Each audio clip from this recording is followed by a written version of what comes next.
It doesn't work. That's it doesn't work. I've got it. I've got it. Worked it out. It's that one there. That's that one there. Okay, thank you. Should we turn off our mobiles? Are we going? Yeah. Should we turn off our mobiles? Because somewhere along the line, my very close musician friends are here, and we don't know how everything will work out. But we'll have a go and keep you entertained as well as look at, in a way, narratives of hope. One of the reasons I started off on this topic was that I've been to endless talks at the AUB. I've always walked out feeling hopeless. You know, I've learned how bad things are, and I really could take no more. And we've been listening to Bob Marley's song, and those of you who are as young as me will remember the time it comes up is when Africa is burning, Angola is burning, Mozambique is burning, Zimbabwe is burning, South Africa is burning. Now, and the song is actually a part of a speech from Haile Selassie. Those of you can remember that Baki put it to music. But in a sense, what he does in the song, and it's very related to the subtopic of my talk, because he mentions Angola, he mentions Mozambique. The leaders of those movements, in particular Augustino Neto of MPLA, were the writers in a journal produced from Beirut and Cairo, whilst they were still leading the guerrilla movement against Portuguese colonialism. So this is not an accidental reference. But one of the most important things to bear in mind, and perhaps sometimes to actually remind ourselves, I suffer like every one of you here. I sometimes feel I haven't got anything to say. And moments when I feel like that is because I'm losing hope in something. The reason I'm losing hope in something is because I've got nothing to fight for. I've lost a certain chain of my thought. And in a sense, when I listened to Bob Marley's song, getting ready for this talk, there was an absolute certainty in victory. But it was more than just saying something is wrong. It's a fundamental struggle against racism, against inequality. There is an ideological basis for the song, and there is the need for the destruction of structures that exist at that time. And these are not simply the structures of Portuguese colonialism, but actually, I'd like you to think back to the song. I think we heard it enough times. But think of the present. The wars that are taking place from here to the border of China. This is my word, at least. I see so many wars, I can't follow them anymore. I don't know which one to try to understand, and I end up understanding none. It is not that different to yesterday. And that yesterday wasn't that different to before. Only the people who light the fire are slightly different.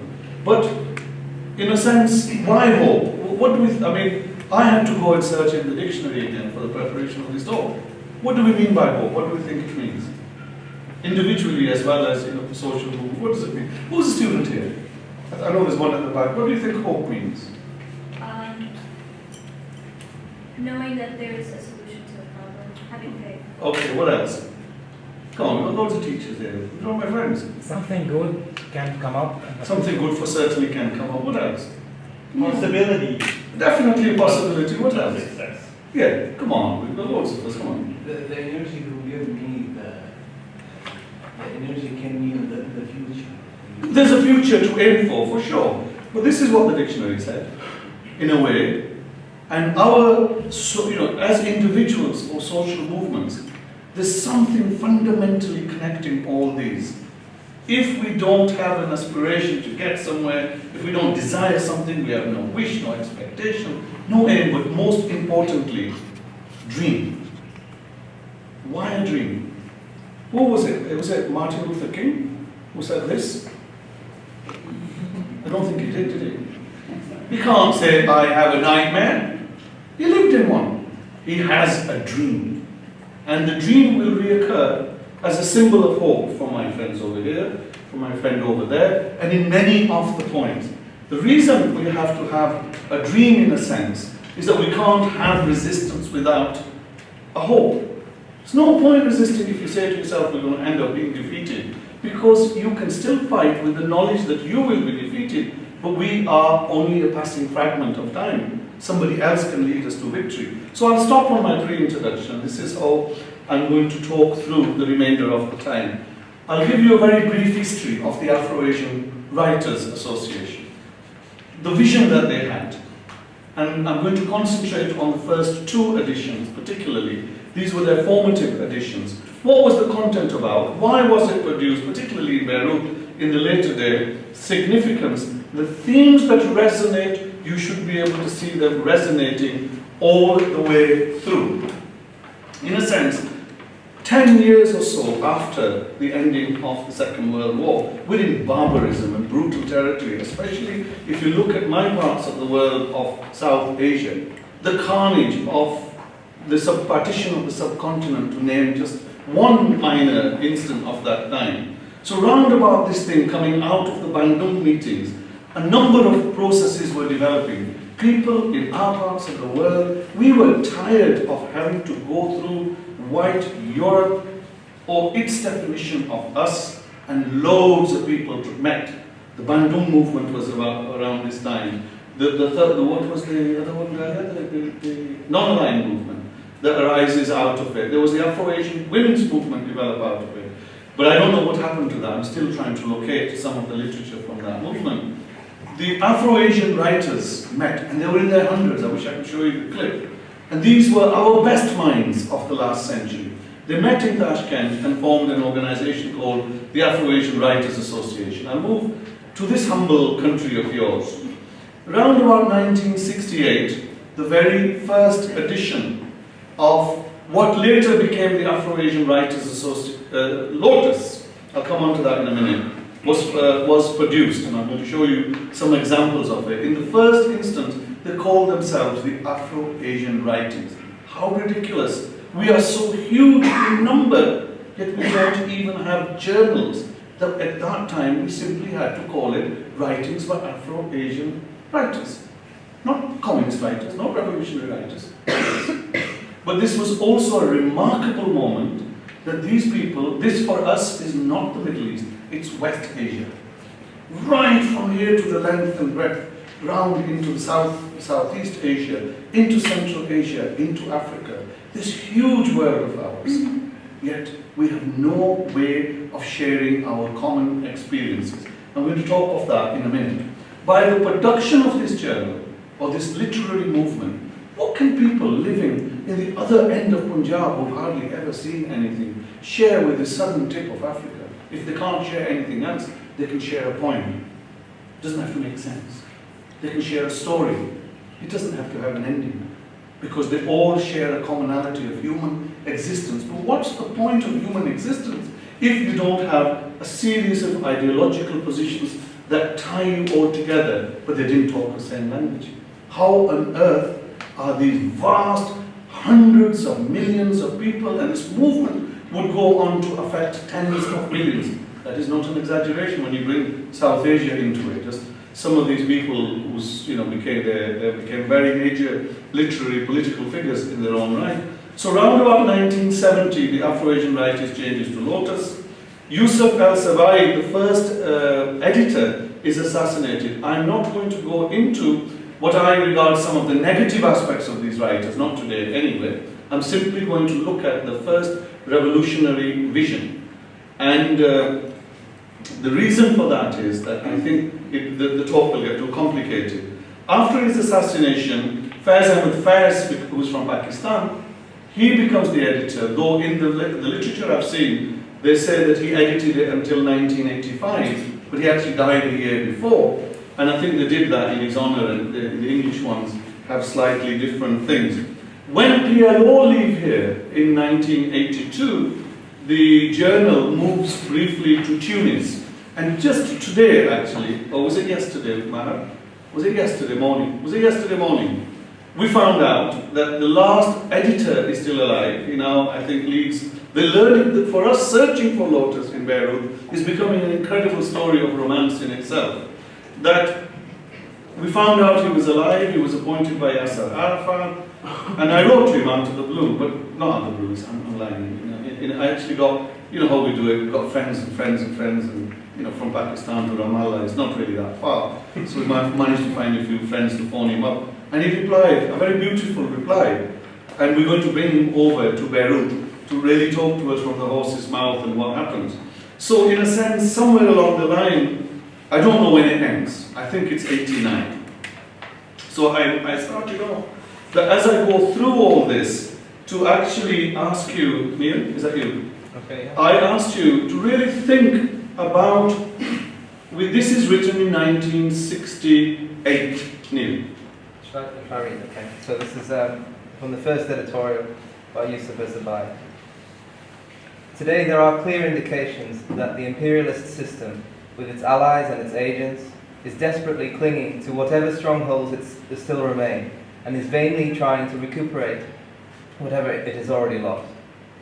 These attempts have taken the form of either flagrant neo-colonialist infiltration through sowing division, as occurring in South Sudan, reinforcements of their footholds in the few territories still under the yoke of direct colonialism, as in the Portuguese colonies, insurance of the continuity of the inhuman and repulsive systems of racist discrimination through counterattack, as indicated through reactionary coup d'etat recently in Africa, or finally, direct military intervention, as in Vietnam now. You change Vietnam, and then what has changed? Not very much. I think I don't need to labour on the point there. Just a very quick mention of the names of some of these writers. It really is who of the last century and beyond, in that sense. I was asked for a list of the writers recently by AU Press. I sent them 66 pages of who the writers were, of what I managed to compile until 1973. By the time we get to the other end, these are the writers from Achebe to Ngugi to Osman. They were, some of them may not have been very much at the time, but at least 3 we know we established became presidents. Many more were in governments, many were assassinated, quite a few died in mysterious circumstances, including writers from here. And the local ones, of course, were the Adonis, Yusuf al-Zawahiri, Sawaha's father. Why Little Lebanon played such a big part, I don't know. Now, I mentioned in a sense that the concentration of the material I will show you is in the first 2, because I think they're the most important ones. But let me summarize what this movement is about. It's about the complete damnation of the legacy of colonialism and imperialism as it still stands today. Very little has changed. The only difference I see is I am alive today. And some of the players in names have changed. But another thing they wanted to do was they wanted to reclaim their own history. Well, okay, if we've got a common enemy, we've also got a common history of resistance. How do we share that? And there, I think, was possibly one of the most important contributions, in my opinion, that these writers made. So the very first cover is, you can see it says 67 on there, and it says 67 inside. It couldn't have been published in 67, and I'll go on to it. The very first editorial by Yusuf al-Zabai is written with this title. And the title screams of hope. It doesn't need to say, I have hope, but I am fighting for national liberation. Now, if you have a look at this sort of a manifesto type of an arrangement, and they're talking of Asia and Africa as cradles of civilization, before I go on, if they were alive today, they would certainly have been called the Afro-Asian Latin American Writers Association, or South to South Association. That's what they were writing and debating in their internal documents. This wasn't the only movement. There was Tricontinental. Lotus had a poorer brother in Colombo when the Sino-Soviet split takes place, so that was called the Call, but I won't go into that at the moment. So when they talk of Asia and Africa, the cradles of civilization, God, I know how that feels, growing up in Britain. Because being in the British education, I didn't know anything other than Columbus. Just the white man. Even Tarzan could speak to the animals. You know, even his nappies. That's all I knew. I didn't even realize Jungle Book was actually about the denigration of me. I thought it was fantastic until I read the book. I was swearing at it the moment I went through a few pages. So in a sense, I felt my affinity with this when I said the Africa and Asia cradles of civilization. Well, we are humanity. Put everybody else together, just put the statistics together. We are the overwhelming numbers of human beings on this planet. The Europeans are tiny in comparison then as they are now. So of course the cradles of civilization are going to be where people are. But there's a nationalistic side to it, which we have to have sometimes to justify our own beliefs. All humanity was a cradle of the civilization. The identical bitter experiences, I'm going to refer to them in a minute, that what they talked about really was we don't need teachers to tell us what happened. We see it in our eyes, the poverty in our streets, the squalor of our communities, the illiteracy, the horrors of impoverishment, and God didn't create those for us. Our colonial masters did. That's the commonality of experience that they're talking about, but they want to share that commonality of experience. They want to sing about them. They don't want to cry about them. That era was over. In that sense, the heroic struggle, victory and process, it goes back to the dream, back to Martin Luther King. They can't say I'm living in a nightmare. The imperialist system holds on is where I got the thing, the quote that I think Neil you read, I forget now. There are many issues which are not only by a quick reference that I'm going to go on, that they also looked at the aspects of themselves very critically. What's the role of Arabic? Is it the language in which we should write creativity? What should be the language of creativity? In Philippines, given we haven't even got a single language, what should it be where? These were the big debates. So in the content, they had poetry, a lot of it. They had short stories, studies, folklore, and positional papers. So I will give you a quick sampling of all of these. This is the very first poem that was published. The reason I've asked a lot of my friends to read, by the way, is not for it because I'm trying not to do any work. I'm dyslexic. And what happens is the words start jumping in front of my eyes. So would you be kind enough to read that little bit I've highlighted? Is that right? Me? Yes. I'm also cross-eyed and wrong people answer. That's already happened to me twice with one of the students.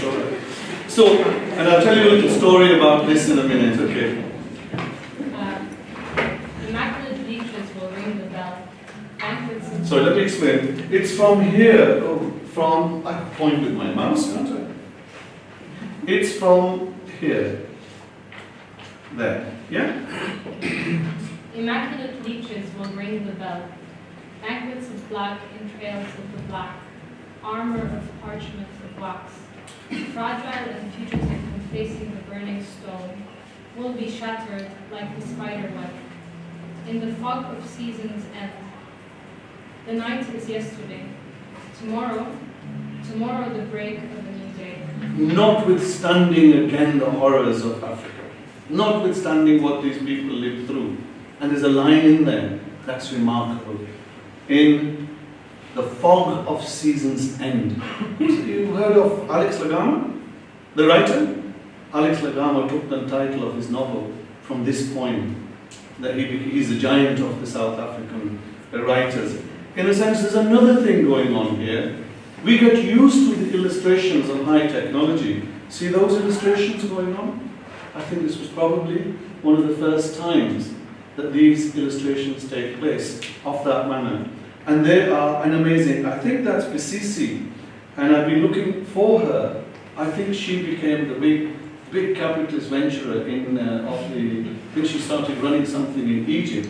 I'm tracing up, I'm not sure, but I read a lot about this name, but there's a woman called Besisi who was an illustrator, who became she set up some big fashion thing, made loads of money, but maybe a lot of these guys did anyway. So in one sense, they're also playing with a sense of visuals which are at once advanced, at once modern, and also very, very artistic.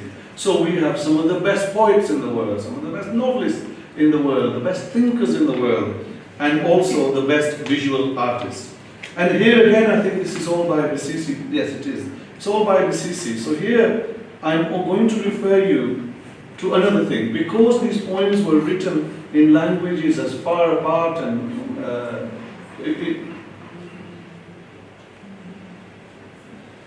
what was that? So I like that kind of be. Be you near me, yes. So these are Faiz Ahmed Faiz. Faiz Ahmed Faiz wrote in Urdu. So these are not the best translations, but I didn't bring you the other translations. These are as they're spread. This is from the very first volume. He would then go on to become its editor and remain with the thing. But actually, it's solitary confinement. Deprived of my wealth, my pen and scroll, I grieve not. For I have dipped my fingers in the blood of my heart. The seal on my lips I take no account of, for I have given a tongue to every link in my chain.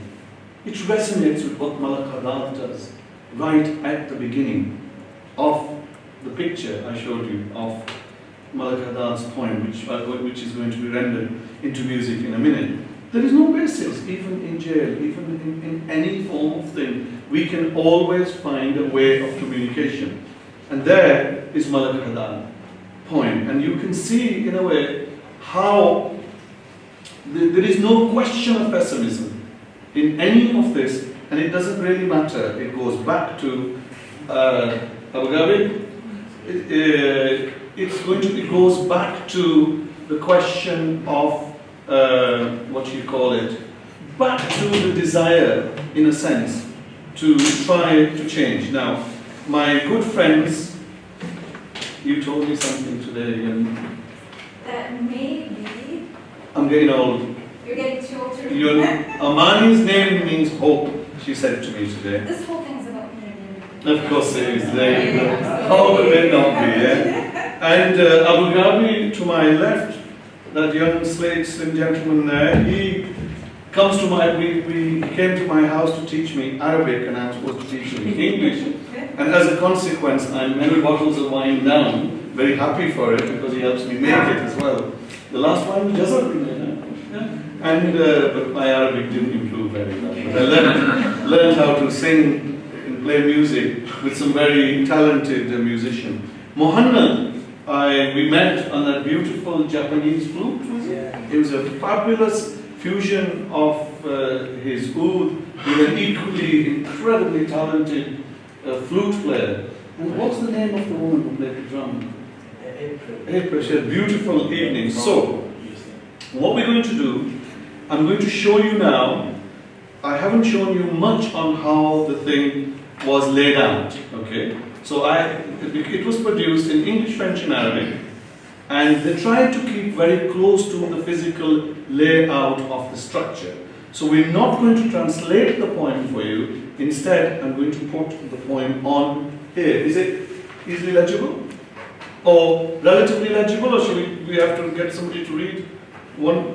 Anyway, it's there. The sculpture you see in the corner as a part of the work with some friends here, that's already been made into a three-dimensional sculpture. And many of the sculptures in the poems we hope with the second one is not. But she wouldn't bring it here, she said. I can't bring one, I have to bring 4 or 5. So hopefully by the summer we'll have an exhibition of these as well. The line I will take, what will happen is those of you, I think I stopped now, please. Aman. Oh. Shall I hold the microphone? Okay. Is my voice loud enough? Okay. أنصتي وأنا أناديك. Let me do it, Mike. Yeah.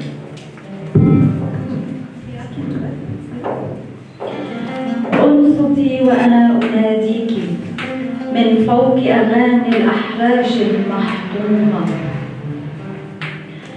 أنصتي إلي إنني أتكلم بأفواه الموتى. أنصتي إلي إنني أكتب يدي مكسورة على الإثارة. إنني مرآتك ما أجمل السفاح. أما قبحي فهو القبح الدقيق المضبوط، قبح الحقيقة الذي يوجع القول بها. إلى اللص صرخة تتردد كلما غرق الشاعر في قلب إلهامه وفي قلب الكلمات.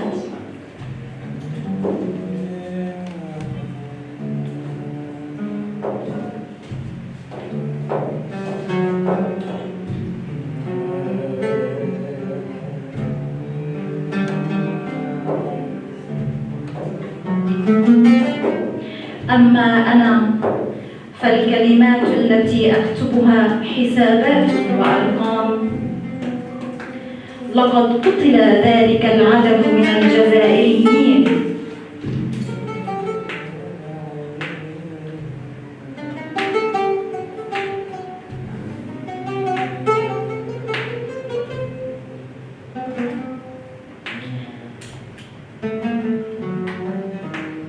إلى اللص صرخة تتردد كلما كانت القافية تنتظر في بهرجها وزينتها أن يأتيها الوزن الأنيق.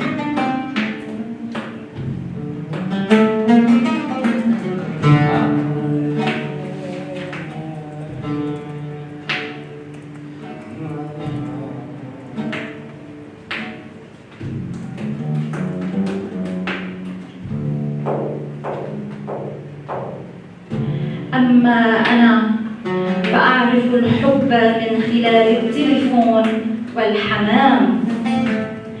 إلى اللص صرخة تتردد كلما جعلنا من التاريخ زينة مصنوعة.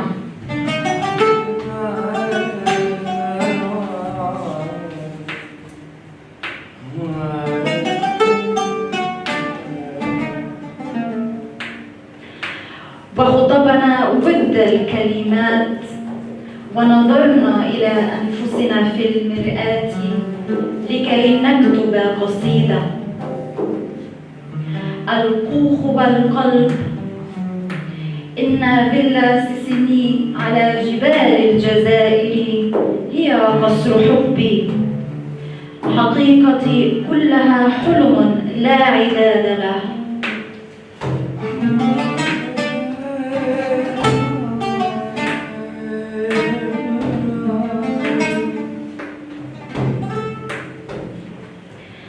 قيل لي أن العذوب في جانب الطفولة.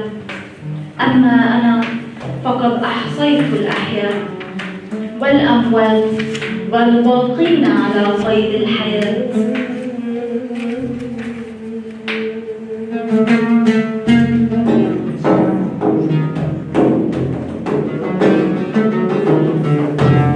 ينبغي أن يمر 1000 عام قبل أن نستطيع النسيان. جاءت موسيقاي تتحامى أولئك الذين ينامون في كل مكان. إزعاج على الأرض الجزائرية.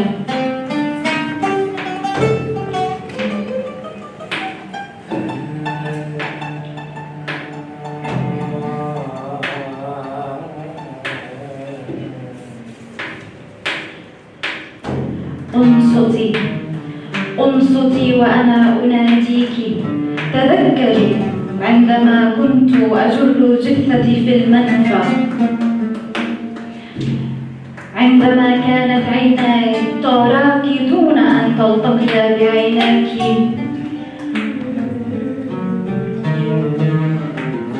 وإذا كنت أفتح صحيفتي قبل أن أفتض خطاباتي، إذا لم أعد أقدر مدى رقة الورود، إذا كنت أتغنى من بعيد بالأغنية التي يسمعونها، إذا لم يكن قلبي هناك حينما يتغنى قلبك به.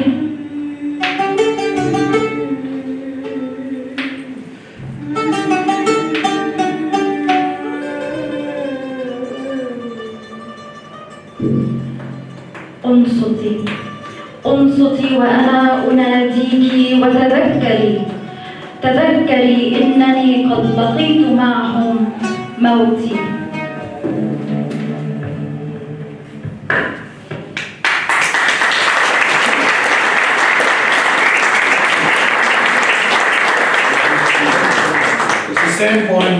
sung now, just a small section.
Thank you very much. I think that we might have maybe do a bit more editing. We'll end on music as well, you know, and we know there's some dancers sitting in the room. So let me go on. We've dealt with the poems, okay? The other section that the Writers Association and the journal covered was studies. I know that us academics, well, I'm not yet an academic. I know my boss always says you are. But these studies were done as part of a movement. They had real issues they needed to resolve. So I'm only going to refer very, very briefly to the titles of these. And from the titles we can see what are their concerns of these studies. We take the idea of nationalism today. What did it mean for them? Some of them were engaged in national liberation struggles. The universalism was an issue. Sometimes we called it internationalism. How do we talk to each other? What methods are we going to adopt post-independence to get into these things? What's the relationship between what's gone on in the past and in the future? And of course, the revolution was always within the African literature in the thing. I think they speak for themselves. But the last one you have here, impact of Arab, Asian, African literary heritage on literature, they wanted to turn the world upside down. We were tired of looking at the other way around, but actually we affected literature on the other side as well. And one of my students actually, I don't know who it was, they took this theme and really worked on it and looked at all the cross-references of the past. It was that's so much for my technical skills there. Now, this was a major issue here. As one of my friends knows, this was a quote from that, Janine, the question of language, because really, Malak Haddad's quote was that I can't write the way I want to feel in Arabic, which the other writers didn't agree with. There was a furious debate amongst them. What is the language of the creative writer? And those of us in creative writing in the English department here are constantly confronted with this very idea, particularly from most of the Arab students. What should be the language of my creativity? And the Portuguese expression was very, very important. Folklore, you can see from Ceylon, the sculptures and stuff like that.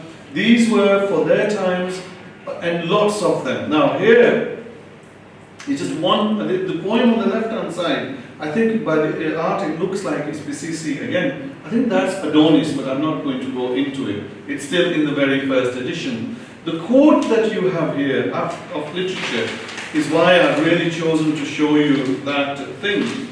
And that says, who will then speak for the dumb, the oppressed and the feeble, if those with the power of speech remain silent? Somehow it really hits me in the stomach. I'm constantly using this quote. In a sense, they themselves were voiceless, because we had been voiceless, courtesy of colonialism. So this is a study, it's quite a large study in the first one. This is another study in modern Arabic literature, is going back not 5 years, 10 years. And in here are all the debates that sometimes you think that, you know, there were critiques of the position of women in Arab literature, and there's people going back and showing how these things were being struggled against in a long time back. So, and you can see a little bit the Soviet effect of those, but I won't go into that. Now, I think I'd like to go, can you manage a little quote from fiction? I taught my students, don't ever kill yourself in the first person unless you establish the fact that, you know, you're going to die.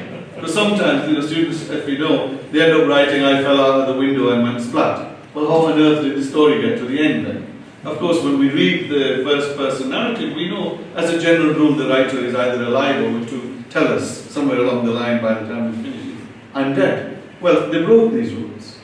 This is a beautiful story called The Talisman. And thank you, Amani, for helping me out to choose a section. I couldn't choose it. And I've left a load of these on the table, and you can take them with you when you leave.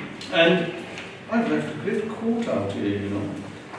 Did we have, having suffered the exploitation and brutality of Beirut? Did somebody read that out?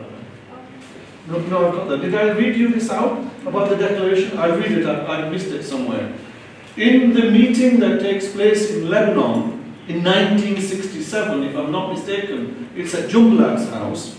the writers issued a declaration, I'm sorry this should have gone at the beginning, having suffered the exploitation, oppression and brutality inflicted by imperialism and colonialism at its most recent perfidious form, neocolonialism, on our struggling people, we writers of Africa and Asia, meeting in Beirut from the 25th to the 30th March 1967, will fulfill the duty we have taken upon ourselves of making our literature the vanguard of the fighters for independence, national sovereignty, and so on. That I should have framed it when I was explaining the question of their ideology, but never mind, it's slipped. So in a sense, Little Lebanon plays a very important part in this thing.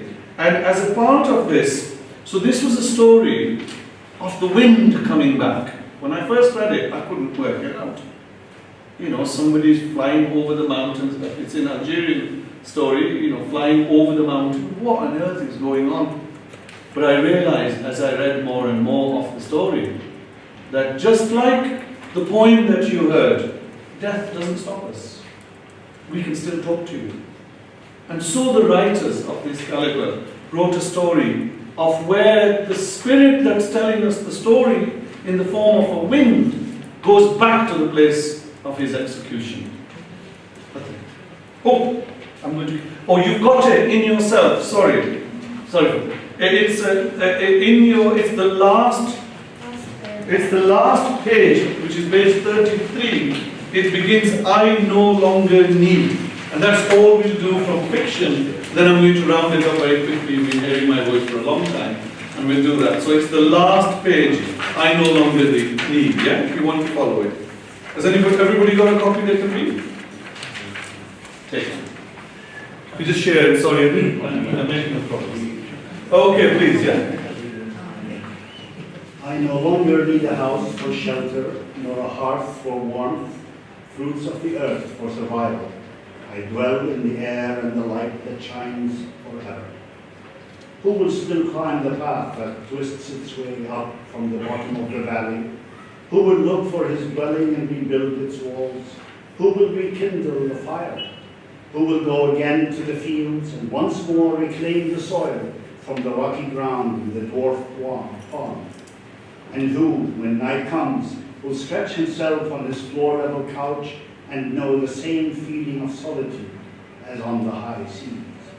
Who can call to mind how now the silence of these stretches, which even wind scarcely fills? Who can already imagine the other landscape watched over by frost and slumbering black trees over which a red oriole hovers?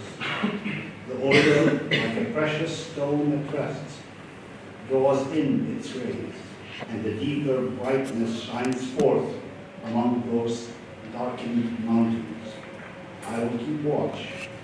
I will wait. Beautiful.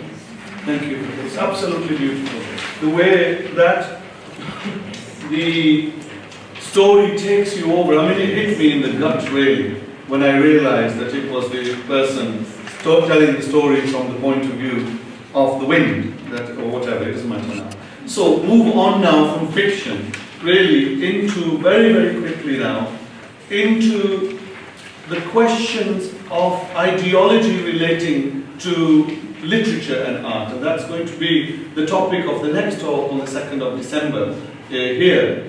That in a sense, I've gone through the significance of the commonality of experience, both oppression and repression, resistance, and the same fundamental enemy is still here today.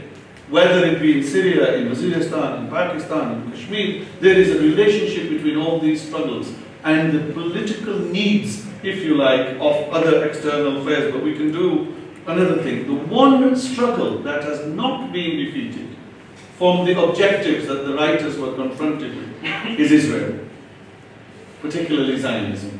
That's the topic of the next talk, as I said, which I'll go on. And the issues of scene, so I'll go very quickly. In a sense, let's ask today, let's see, would Lotus be possible to produce of this sort, apart from the fact the historical conditions are different in Cairo today? I don't think so. certainly unlikely in Pakistan. We have too many issues. India, not a chance with the BJP rising the way up. Where would it do? It's still here.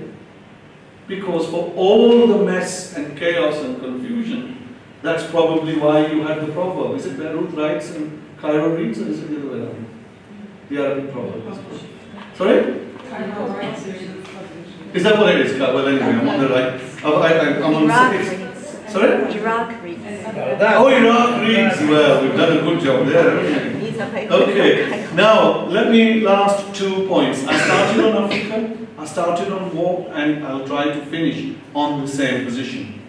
Faiz Ahmed Faiz, there's a lot happening in this little quote. Faiz was dealing with the position of the writer. So he says, to meet the demands of both ideological commitment and aesthetic integrity, perhaps the only simplistic aphorism one can recommend to the writer is to keep bright his jeweled heart. That's Nazim Hikmat's phrase. And to keep alive his flaming pen. And I'll end on just 2 more little things. This is on this one. I will twine for you a crown of soft beams of light, with the glowing Venus of trophies, and in the orbit of the feverish twinkle of the Milky Way, I will write in letters of fire, your name, O Africa. This was something what Faiz was going to go and write, and the fire never really ended in these. And that quote is what I'll end at. Is there a pen that can remain silent? That's from the declaration in Beirut, which they published as well, so that's not my quote. I think I'll stop at that. You've been wonderful and given me a lot of time, and whatever questions I can answer, I'll have a go. Thank you.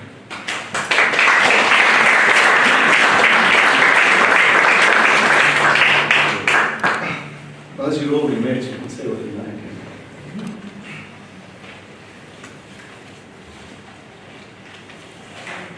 Yes, sorry. Thank you, Tariq.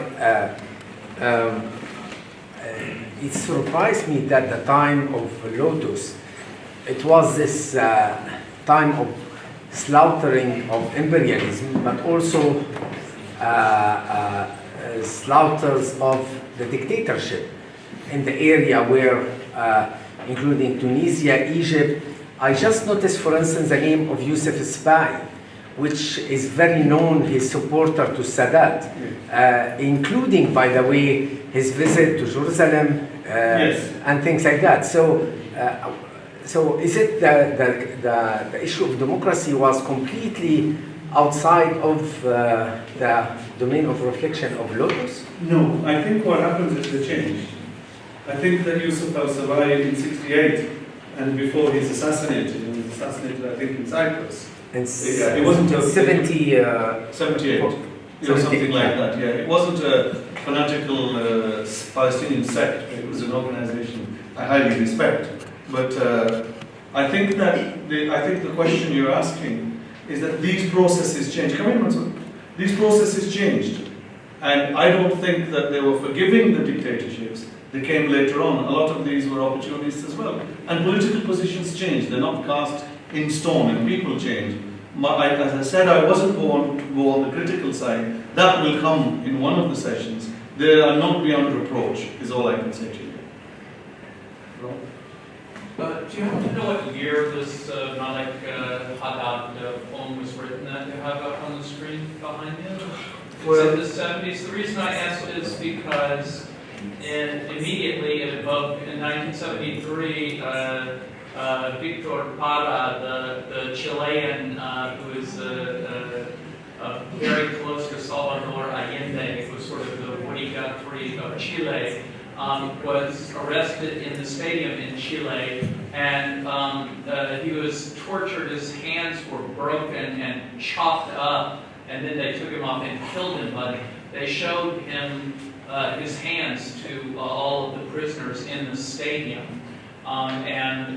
This is such an evocative sort of image that I immediately associated the two, so I just wondered whether it's in the mid-70s? No, it's published in 68. This is published in 68, so before. So they would have spent a year laying the magazine out, so I should imagine It's before. So this is in the first issue. This is. Qadar. Oh, sorry. This might be the second issue. That would be the same year. So sorry, I didn't put the numbers out. This one should be the second issue. And those of you can recognise that's Daniel Ortega. Yes, I think that's why I made the connection. Sorry, I have a question because I don't know much of this history.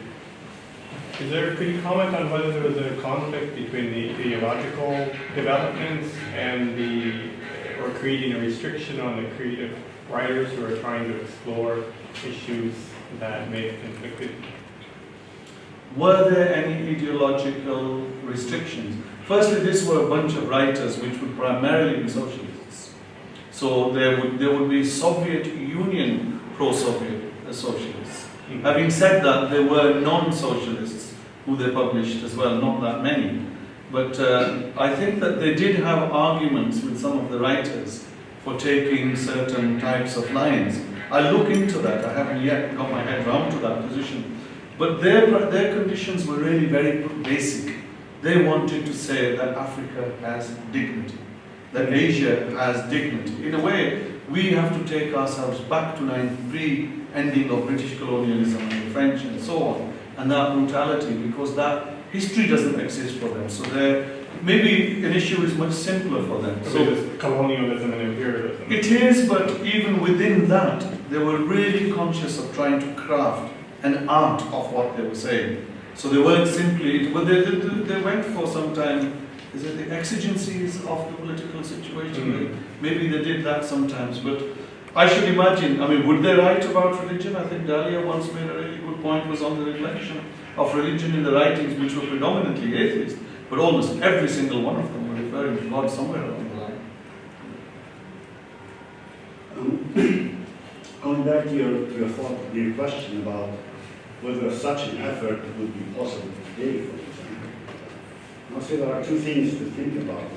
One is, and that's partially a question, whether you've done that kind of research, is so much of the failure of ideology that we are seeing, including Soviet-style communism, including the very strict Ba'athist ideology, for example. Many of those writers, at one point, and as you said, were shifting political positions. They supported one party or the other, or one ideology or the other. But now we are seeing so much failure in all levels of that kind of ideological coherence that motivated movements in the 70s at that time. Is one element.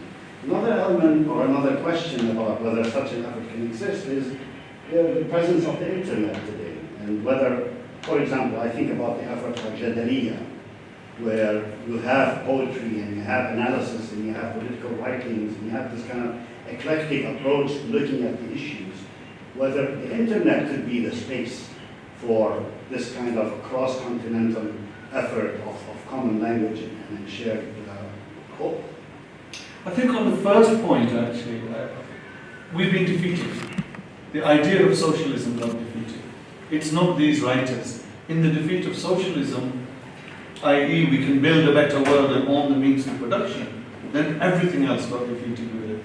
I know I was anti-Soviet Union. I remember when the wall fell, I said, God, the world has lost something fundamental today. And I still remember that date, and it was true. This barbarism of America could not have existed without that. So on the first side, that yes, there is a defeat. I don't think that these writers are defeated. The poems can't be defeated. The stories can't be defeated. Hope can be suppressed, it can't be defeated, because we have to live. As long as we live, we have to have hope. Even the most hungry have to feed their children. They can't live without hope. It's not possible. So in that sense, I think what these writers were doing, I don't think so. I think the movement splinters. It fails for a multitude of very complex reasons which are not for us to talk about today. On the second point of whether the internet is that space, it would not exist without this level of struggle. I think we can't divorce yesterday from today. And tomorrow really was our yesterdays, and it's not a possibility. So in thinking on whether internet certainly provides us, we had a discussion following BJ's talk, which I think most of us were present. I was very depressed, though he's my friend. I was very depressed because I couldn't see hope. I couldn't see an idea. And I don't believe there is no internationalism today. I think the international is dead, though the Trots are keeping it alive in one way, shape or another. The communist organizations may not be linked, but there has never been a time like today with the amount of solidarity alone for Palestine. There has never been a moment when we have been so high up on every single level. Whether we'll win or not doesn't matter. That's another stage yet to come. So in that sense, I think that the ideology of literature and poetry, well, I wrote an email following Rania's suggestion. Let's ask friends around the world. What was the scale of people writing poetry in non-European languages, even European languages, non-Palestinians? Who were they? I've already started getting responses. You know, well, I wrote this and somebody wrote that. It doesn't matter. So in one sense, I think that the internet it's not that much of a big revolution. It's no bigger than the pen. It's no bigger than the arrow. This is but a passing fragment of our time, you know. In that, I think that it performs a role. What's missing for us is we don't have the only place, certainly in Latin America, we see the rising of hope, and it's within the building of states. Look at the misfortune of this wretched reason. Yeah, Arabs aren't even allowed to have a screwed up state, a broken state, a dictatorial state. What are we allowed to have here? Not even Saddam type place. You know, one after another after another. Well, if we can't have a state, then I certainly think that if these writers were alive today, the idea of hope, yes, the Arab world does exist. Yes, Asia does exist. Yes, one day it will be united. When? How? Don't know. But many of their visions are coming true in the capitalist modes of things. I don't want to go down in. But if you look carefully at the BRICS ideologies, look at the establishment of the BRICS Bank, or the new Asia Development Bank that got being set up very, very recently. You see those, and well, take away the communist ideology, it's not that far off. I just thought of something very simple about this question of whether this could take place today. These writers in that time all believed in a certain power of writing, of yes. literature, of poems, that we don't have popularly yes. anymore. So that they, you know, not using literature to express ideological positions in some sort of reductive, vulgar way. I mean, many of them were much more refined than that and had a much more complex view of how, you know, the arts, literature, poetry, music, how it does something in the world. They had an idea that yes. it really does. They believed in that. If yes. they believe in one thing, it's that. Yes. And I'm not so sure if we have that anymore, popularly, and we can even see it in the universities. We talk about sort of the dwindling humanities, and you really feel it in this sort of corporatization of administrations, where they're sort of looking at these low enrollment courses in philosophy and saying, what's the purpose of this? It doesn't feed us. It doesn't, you know, it doesn't, you know, it's not medical. It's not business. What's the use of all of this? Shut it down. So we say to them, shut it down. I'm at LAU. We say, shut it down, shut it all down. Like either you support it or go all the way. You know, become a corporate, you know, have a business school and an engineering school and a medical school, and the hell with this. But I don't, I mean, it's very, I mean, it seems to me that kind of belief in that,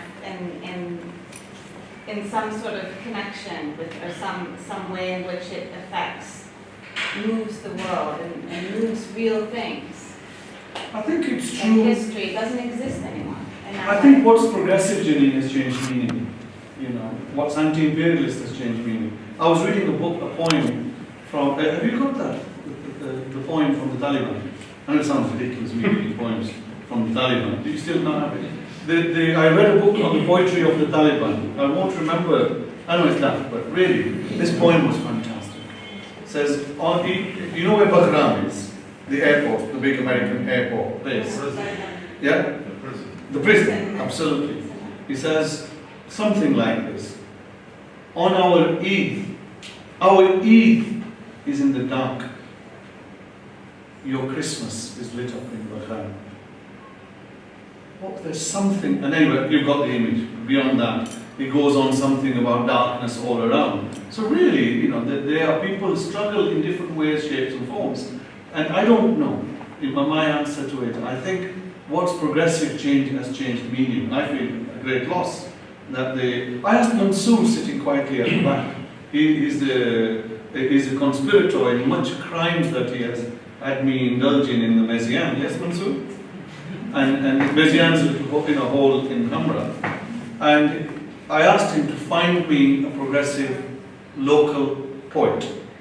Because what we want to do as time goes on, in the next few lectures we'll have an established writer, poet, academic, along with an unknown person. It doesn't matter which part of the world they are, beginning, because when these people were writing, Mahmoud Darwish, he was called the San Kanafani called him the young writer.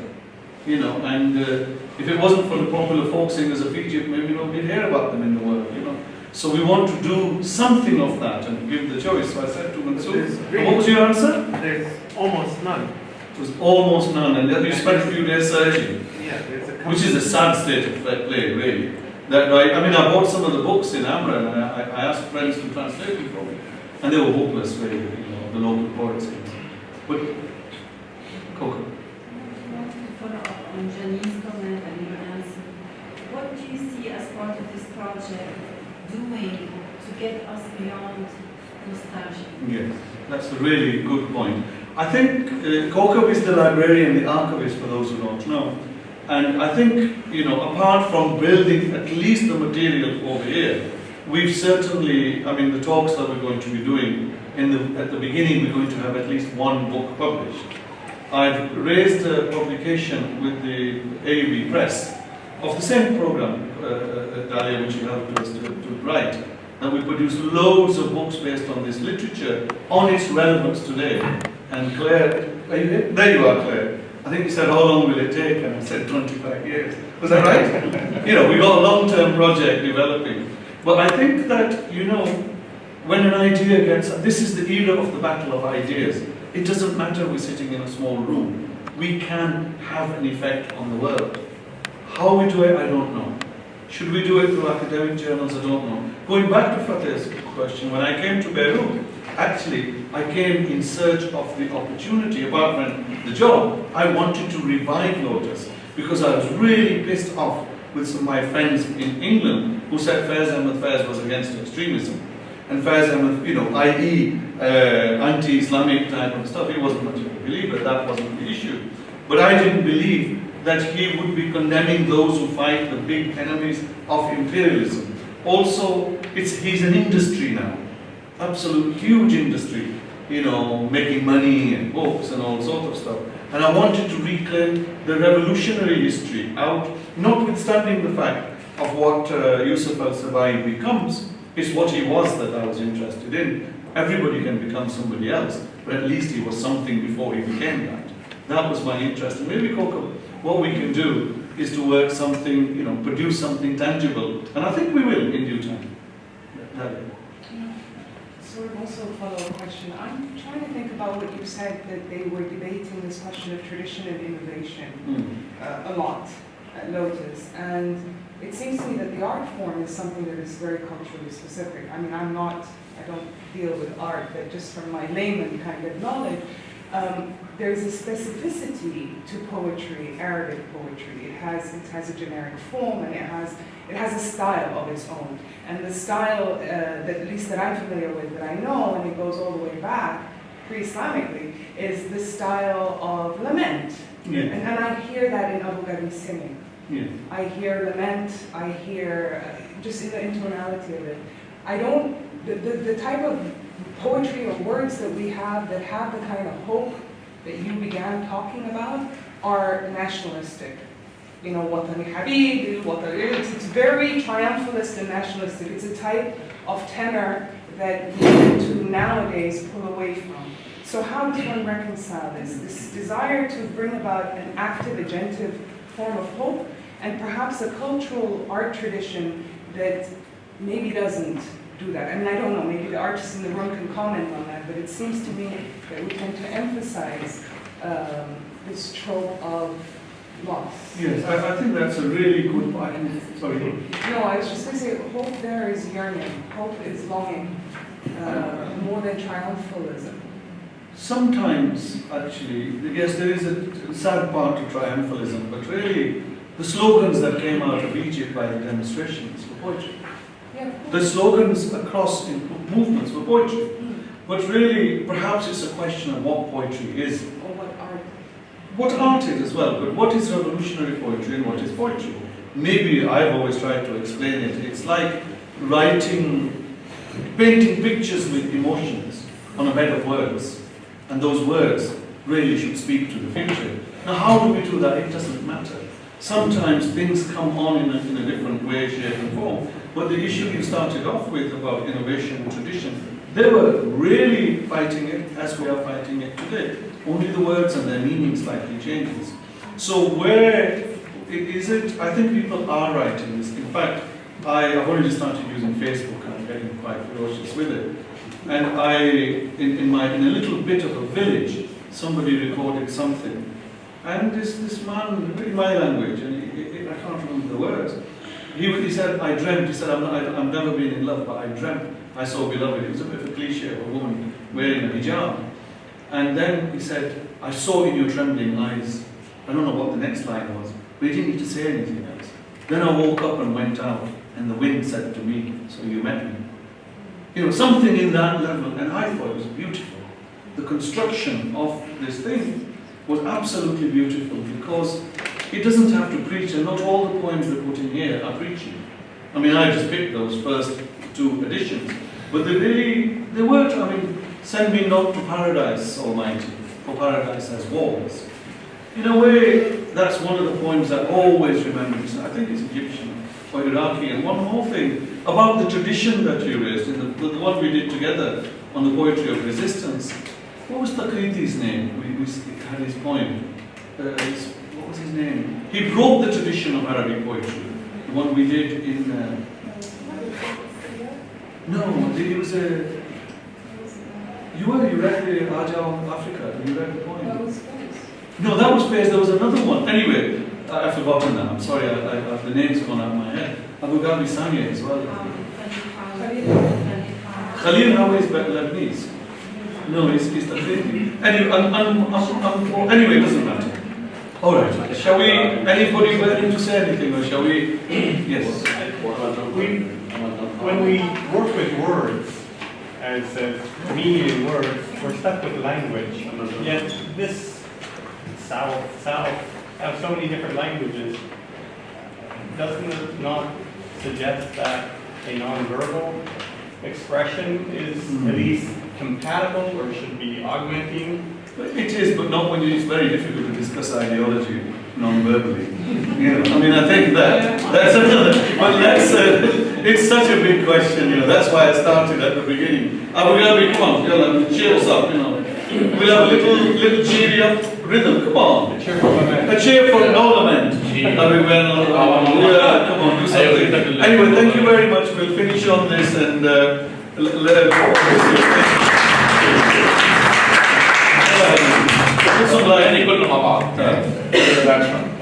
yes. You're all going to sing, yeah? Come.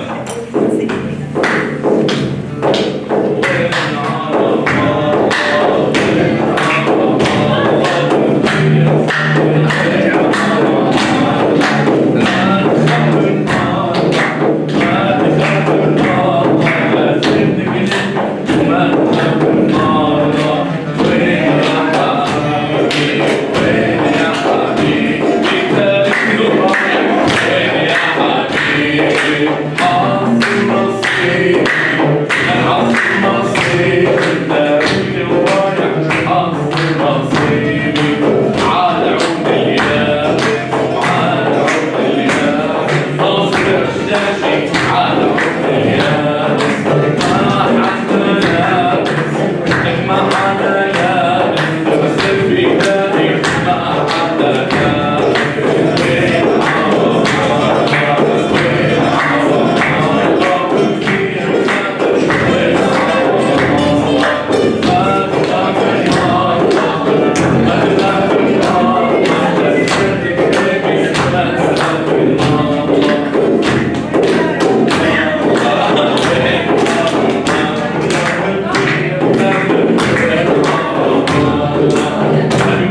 elephant park. Elephant park.